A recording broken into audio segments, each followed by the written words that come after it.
கிருஷ்ணகிரி மாவட்டம் செந்தாரப்பள்ளி அருகே உள்ள ஆக்ஸ்போர்ட் பப்ளிக் பள்ளியில் நடைபெற்ற அறிவியல் கண்காட்சியில் ஏராளமான பள்ளி மாணவ மாணவிகளின் உருவாக்கிய புதிய படைப்புகளை எழுத்தாளர் பொன்னேஸ்வரன் துவங்கி வைத்து படைப்புகளை பார்வையிட்டார். கிருஷ்ணகிரி மாவட்டம் அஞ்சூர் அருகே உள்ள செந்தாரப்பள்ளியில் அமைந்துள்ள ஆக்ஸ்போர்ட் பப்ளிக் பள்ளியில் அறிவியல் கண்காட்சி மற்றும் புத்தக கண்காட்சியும் நடைபெற்றது. பள்ளியின் இயக்குநர் திருமதி கவிதா ராணி மகேந்திரன் தலைமையில் நடைபெற்ற இந்த அறிவியல் கண்காட்சியை எழுத்தாளர் பொன்னேஸ்வரன், திரைப்பட கலைஞர் சங்கர் ஆகியோர் சிறப்பு அழைப்பாளராக கலந்து கொண்டு பள்ளி மாணவ மாணவிகள் உருவாக்கிய அரிய வகை அறிவியல் படைப்புகளை குத்துவிளக்கு ஏற்றி துவக்கி வைத்து மாணக்கர்களின் படைப்புகளை பார்வையிட்டதோடு படைப்புகளின் சிறப்புகளையும் கேட்டறிந்தனர்.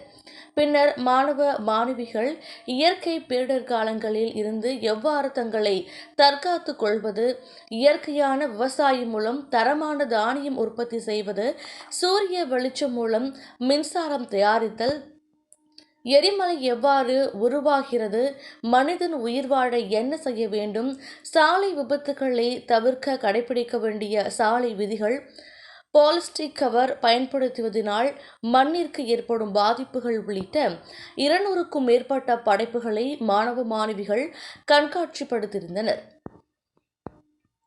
மாணவ மாணவிகள் உருவாக்கிய இந்த படைப்புகளை ஏராளமான மக்கள் பார்வையிட்டனர். இதனைத் தொடர்ந்து தமிழ்நாடு அறிவியல் இயக்கத்தின் சார்பில் புத்தக கண்காட்சியும் நடைபெற்றது. இதில் தேச தலைவர்களின் வாழ்க்கை வரலாறு புத்தகம் உள்ளிட்ட பல்வேறு தலைப்புகளில் 1000க்கும் மேற்பட்ட புத்தகங்கள் இந்த கண்காட்சியில் இடம்பெற்றிருந்தது. இந்த அறிவியல் கண்காட்சியில் போது பள்ளியின் தாளாளர் மகேந்திரன், தமிழ்நாடு அறிவியல் இயக்கத்தின் மாவட்ட செயலாளர் சந்தோஷ், பள்ளியின் முதல்வர் திருமதி ஜெசிதா முத்தையா உள்ளிட்ட பலர் கலந்து கொண்டனர். அழகான ஒரு இதா இல்ல நிலா தெரிஞ்சுக்க முடியும் சார்.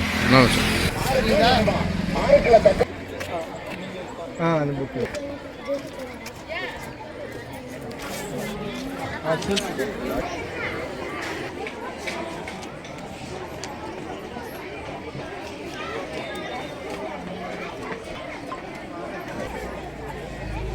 சார் செஞ்சு தரங்கம்மா.